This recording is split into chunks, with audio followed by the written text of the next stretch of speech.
kind of a short video. I'm going to do an update as to what all's going on. You can see various transaxles over here I've been pulling up and referencing and looking at. I believe I've gotten everything squared away on this transaxle for the Murray Gator. So I'm not going to put it together though, because I do have to, since I was manhandling it and you can see all the dirt and everything, I decided I am going to put it in the pressure washer, in the parts washer, excuse me, and go ahead and clean it all up, take out all the old fluid. I might filter that fluid. I doubt it. There's no sense in being that cheap. And putting in clean fluid and scraping that old silicone off, putting new silicone on so I can do it. I put it together and bolted it up with this on there. You can kind of see it. And it rolls good. There is kind of a little clacking, but what I ended up doing was just cleaning it off and putting a bit of silicone on there to hold it in place. I was debating whether to put a bead of weld there, but my concern would be that the weld would break off. The silicone, when it comes loose, worst comes to worst, it's going to get rolled around and ground up into gears and not cause a problem. The weld material, if I did, it would and it broke loose, it would tear up gears, because that's how I've eaten up a lot of transaxles. I was looking at these, see, you can see like this one with the vented window. Yeah, that was a piece of weld material that had broken loose. So that's how I'm going to do it. It does work this way. Like I said, I ran it dry and it was a little noisy. Will it shorten the life of it? Who knows? I don't know. I also thought about doing red Loctite as well. That stuff don't come off once you let it set, and well, you can heat it up and pull it back off. So that was something I was considering as well, because this is just, it's going in a toy, and I like experimenting and finding different ways to do it. So that's what we got. I'm not putting it back together on this video, like I said, because I'm going to throw it in the parts washer and get it all cleaned up. Give some shout outs to some people who have subscribed. As always, guys, Sulphur City Designs for all your off-road mower modding and stickage needs, t-shirts, hoodies, custom decals. Can't beat it. Southern Off-Road Mowers on Facebook. We've got like 10 million people now. I'm exaggerating slightly. Go to it, post some junk. We love it when you do, but you don't have to.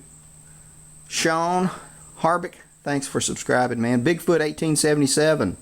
Aiden Kim, thanks for subscribing, guys. Wade Vincent, 95 Jim NCIN, thanks for subscribing, guys. Corey Scott and Jordan Skillen, thanks for subscribing. I'm sure there's a couple other people, or several other people, that had shared the videos. Thanks for sharing, guys, not subscribing.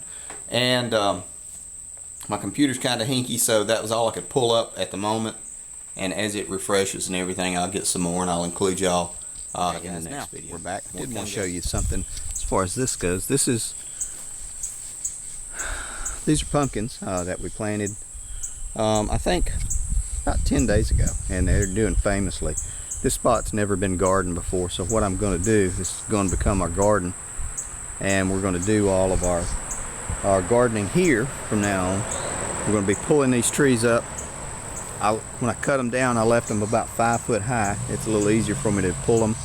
We'll chain them up and pull those stumps out, and we might do that on a video because it's kind of interesting. And the reason we moved over here, this area is really fertile. It's never been gardened, and I am close to a creek. And what we're also going to do is, and this is just something I've been fiddling with today, just to kind of see what kind of a rise out of the water I can get, or get it to accumulate right here.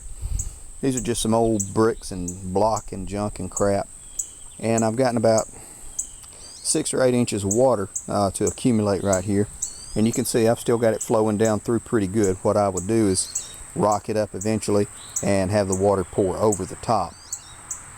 I want to get about 18 inches of water in here and use this to water the garden. Last month the water bill was kind of high from all the gardening that we did in the watering. It was close to $100, and we're on a septic system, so we don't pay anything for sewer. So that was crazy. It's the highest I've ever had a water bill in my life. So this is what we're going to do. I'm going to get some cinder blocks.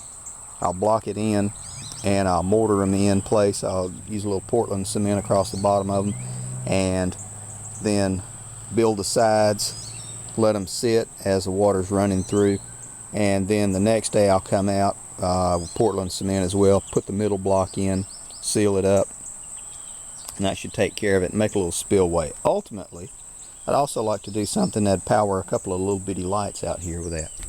But that's just later on. So if you see me referring back to this, that's what I'm talking about.